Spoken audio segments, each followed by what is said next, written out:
Good morning. My name is John King, and I'm excited to be here with all of you today.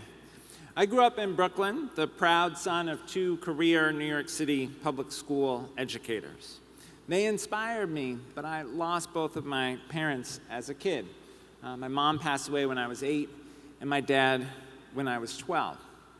It was an amazing community of New York City public school teachers who saved my life.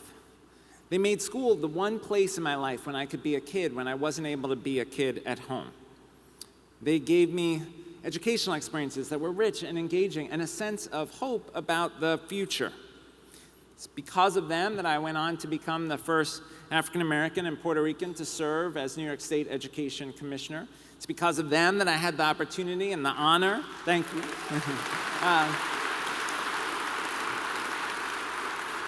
It's because of those amazing teachers that I had the honor to serve as United States Secretary of Education for President Obama.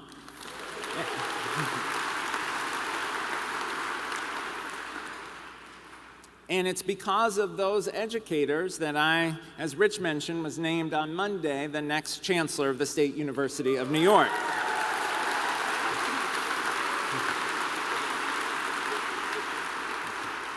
None of that would have been possible if a group of committed people hadn't come together to ensure that I had the opportunity to succeed. I believe in Robinhood because I believe that all of our communities and our country are stronger when we ensure that all of our young people can reach their full potential. It's very clear that our third and final honoree this morning shares that belief. Avenues for Justice was one of the very first programs in New York City to help prosecutors and judges understand that services, not cells, are what our young people deserve.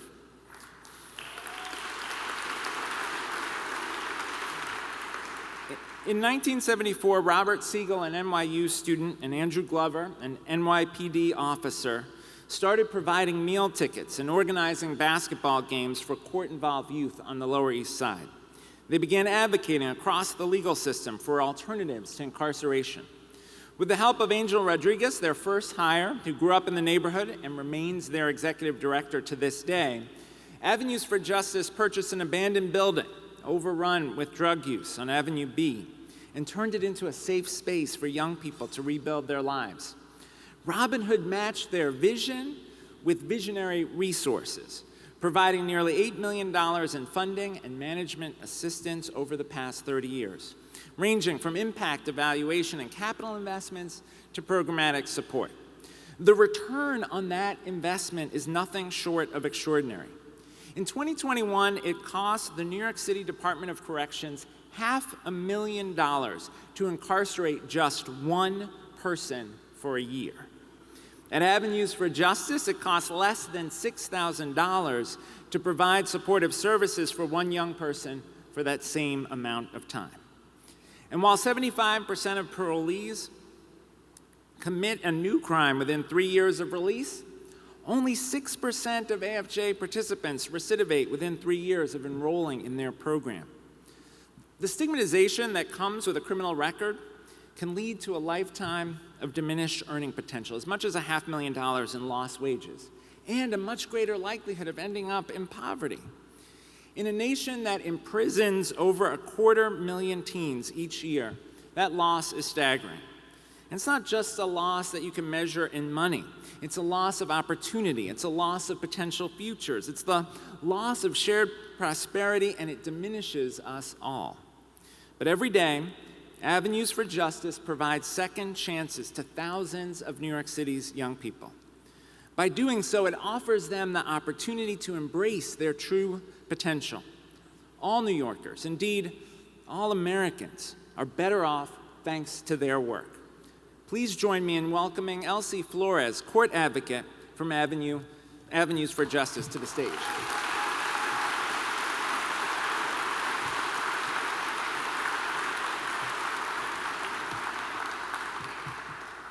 Good morning, everyone. Thank you, John. Thank you, Robinhood, for having me here today. I get up every day and look forward to working with kids. Not my clients, my kids. Kids who are just like me, who needed a second chance. I'm homegrown on the Lower East Side. My mother moved us there from Puerto Rico when I was just 6 months. She struggled with mental health issues, turned to drugs. To release the pain, she worked the streets. I hit the streets at the age of 11, started selling drugs when I was 13. I sold everything I could get my hands on, dropped out of school in the mix. My schedule was smoke weed, sell drugs, go shopping. Guess what was the fun part? I was young. I thought, can nobody touch me? Like a lot of our kids these days. But when I was 16, reality hit. I started getting arrested back to back to back. Grand larcenies, observation sales, direct sales. I was facing 1 to 3 for each arrest, up to 9 years. At the time, it was legal to charge young adults as adults, young people as adults, excuse me. Then I also found out I was pregnant. I was facing prison time pregnant, the scariest time of my life. That's when Angel from Avenue Youth for Justice intervened. He said if I did their program for a year, I would earn youthful offender and 5 years probation. To be honest, I wasn't too fond of men at the time. I didn't trust them. But when Angel and my probation officer, John, tried to help me, my first thought was, embrace it, Elsie. Angel and my court advocate, Nelson, who are both here today, showed me support from that day on.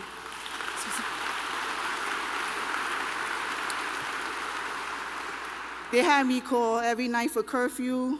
When I got home, they came to all my court dates, and they got me back in school. They never gave up on me. I got a job, my first job, working at McDonald's. Let me tell you, I used to make $1,500 a day selling drugs. My first paycheck for McDonald's was $124.68. That was literally like a pair of sneakers for me at that time. I looked at the check, but fear came upon me. I had a baby on the way. But then I realized I didn't have to watch my back anymore. The money was legit. Cops wasn't looking for me. When it came time to give birth, I was still living in a studio apartment with my mother. We had nothing, literally nothing. I was afraid if anyone finds out, ACS would take my baby. But when I came home from the hospital, Avenue for Justice had a crib, balloons, stroller, and 3 bags of secondhand clothing. I was so grateful for. How can you forget the first day you bring your baby home? But even with those things, I didn't know how to be a mother. I was 16 years old. Our kids don't ask to be here. I needed to keep my baby safe. From that point on, it was game on for me. I got my high school diploma, I got my associates. I started working the cash register at Dwayne Reed. They noticed I was good with customers and made me a pharmacist technician. I kept moving up, but the strength you need from one life to another is mentally exhausting. I couldn't be around my mother no more. We needed our own space.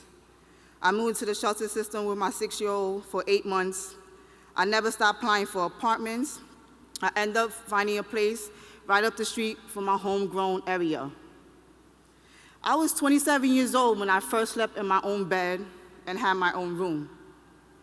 After 10 years in the medical field, I took an internship with AFJ. 4 months in, I knew this is what I wanted to do with my life.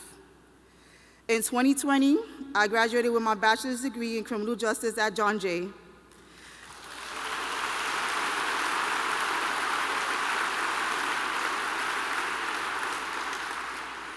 Today, I'm a court advocate for 50 kids, the ages from 13 to 24, that were just like me. Kids who are motherless, fatherless, and have a financial burden. Kids who've been abused. Kids who find security with gangs, stability with the street gang money they make on the streets. They gotta learn that's not the crowd for them. Sexual abuse, they gotta learn is not their fault. Avenue for Justice, as Biggie would say, we're all going from negative to positive. That's my mission. The system expects a 16-year-old to figure out a 30-page application for food stamps. They expect a kid to be home before curfew when being out in the streets is safer. At AFJ, we consider all angles.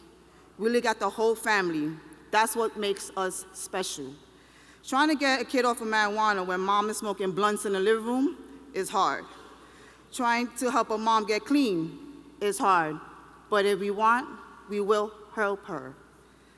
Some people, the people I ran with back in the days, are still in the corner to this day. They can't even read. I've been called the traitor. I've been called the snitch. But it's been 25 years since I've been at the game, and 12 years since I started working with Family Youth for Justice.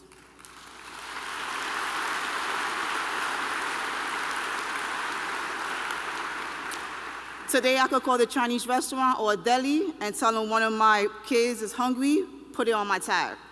That's a blessing. When I look back on my childhood, I was angry, I was a bully. I did a lot of things I wasn't proud of. But the work I do now, this is who I'm supposed to be. I love when I get the call saying, I got my diploma, I passed my exam, I got a job. I'm following my dream, Ms. Flores. Today, AFJ is operating all 5 boroughs. I hope maybe someday I could run this place or a place like it. Right now, I'm looking into getting my master's in social work at NYU. I can't afford it, but I'm going to keep working on that dream.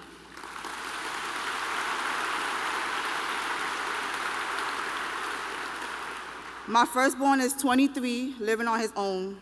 My youngest is 8. He's legally blind, deaf, and has mobility issues. It's not easy, but we do our best. That's what I expect from myself, and that's what my kids deserve. If it wasn't for Families for Justice, I know I wouldn't be standing here with you today. I would have been another statistic, another inmate. Instead, I'm a proud mother of 2 beautiful children who know they are loved. The kids on my caseload, they know they are loved too. I'm on their side, and by being here today, you're on their side too. To my team, who's been there for me since day one, and my present team, I just want to say, if I didn't say it enough, thank you so much. Happy holidays, everybody. Thank you.